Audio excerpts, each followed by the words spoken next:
Playing open-world games gives us a kind of freedom that very few other games can match.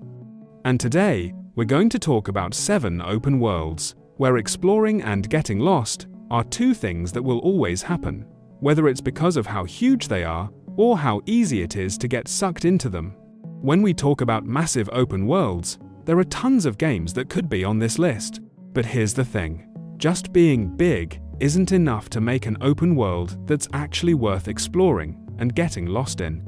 There are plenty of games that are huge but don't really have much going on in them, which ends up feeling pretty empty, unlike the first one on this list, DayZ. This is a game that's famous all over the world for one simple reason. It's the most realistic and hardcore zombie survival game ever made.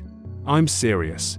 You can catch a cold, you can hurt your ankle if you jump from too high, you can get sick if you handle raw meat and don't wash your hands. You can get cold if it rains and you don't dry off fast enough. The list goes on and on. But if there's one thing that really sets DayZ apart from other survival games, it's how big the map is. Genaris is the main map in DayZ, and it's 236 square kilometers, both in the game and in real life. That's absolutely insane, especially when you think about how your character moves at normal human speed, and on top of that, you never really know where you are, because finding a map is super hard. Getting a car is almost impossible, and when all you have are the 2 legs you were born with to cross those 236 square kilometers, believe me, it gets intense. The variety of places you'll see is really amazing. Everything just makes sense. There are country areas, empty cities, forests, little cabins by the road, military bases. You can find fire stations, police stations, town halls. There's so much. At number 6, we have The Forgotten Realms from Baldur's Gate 3. And look, Baldur's Gate is a series that I'm pretty sure you also discovered when the 3rd game came out not too long ago. And when that game dropped, I really wasn't expecting to find such a complicated world to explore. Seriously, think about it. The amount of detail in Baldur's Gate 3's world is just mind-blowing. Whatever you can think of, you can probably find it in this game. From taverns full of interesting characters to dark tombs full of blood-sucking vampires. This is a world that needs to be explored slowly and carefully. There's no point in just rushing through it because you'd be missing out on what makes the game special.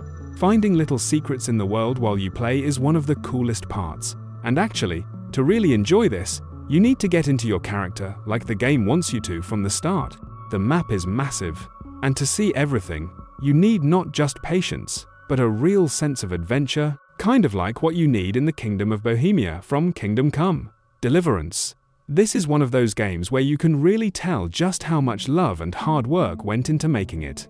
The map isn't actually that big compared to other games like DayZ or GTA, but unlike those games, the Deliverance map includes absolutely everything that would have existed in that time period. What do I mean? Well, think about it this way.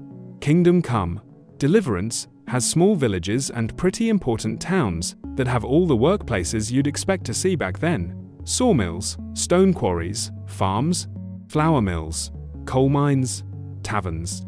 If you do the math, this game is basically a history simulator, and you can see it both in the buildings and places you visit, and in how the game plays. What's really cool is that you also see the real effects of the civil war that's happening, with refugee camps where you can see bandits, hired fighters, foreign soldiers, and regular people.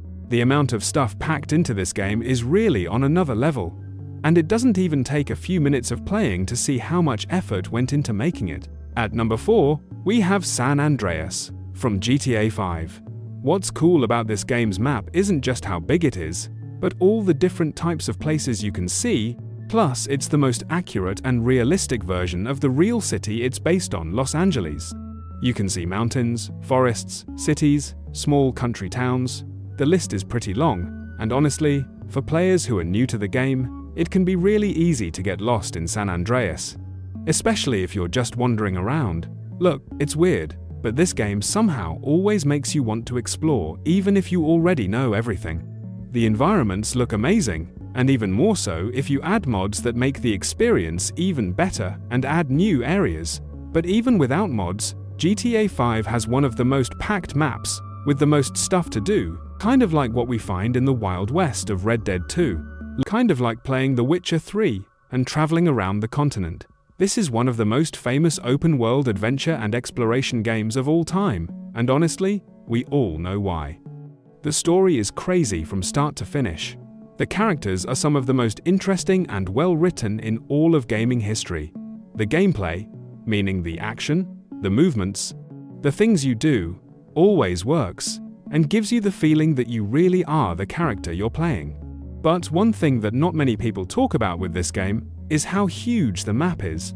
I have to be honest, yeah, maybe this game could have used some more random events like we saw in Red Dead Redemption 2, but for the amount of side quests there are, and all the exploring the game wants you to do, I can say that for when it came out in 2015, it was really well done.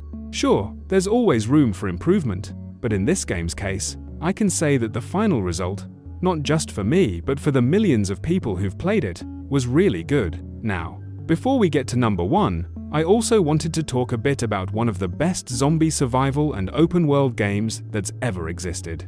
For some reason, this game is actually super underrated, and of course, I'm talking about Days Gone. If you really look at it, you can easily see that the game's mechanics were actually really interesting, and I can also understand what made a lot of people not love the game as much. One of the most important features, which is the zombie hordes, only becomes available near the end of the game, which doesn't make much sense since, obviously, these hordes were always in the world, but we couldn't deal with them until we reached a certain point. But if we can look past all that, we realize that the game is actually good, even though it has some problems. It's like everything. It's about finding balance, appreciating the good stuff, while also seeing the bad stuff. But honestly, this game deserves to be on this list, because the world it gives us is pretty big, has lots of variety, and, not to brag, but exploring it on the motorcycle makes us feel like the Daryl Dixon we all want to be. And finally, at number 1, we obviously have Skyrim. This is literally the most famous role-playing game in history. There's no other way to put it, and it's so famous for one simple reason. It's the best. You can compare Skyrim with any other RPG game, and very few will come close. The feeling of adventure and exploration that this game gives you from the first minute is unmatched.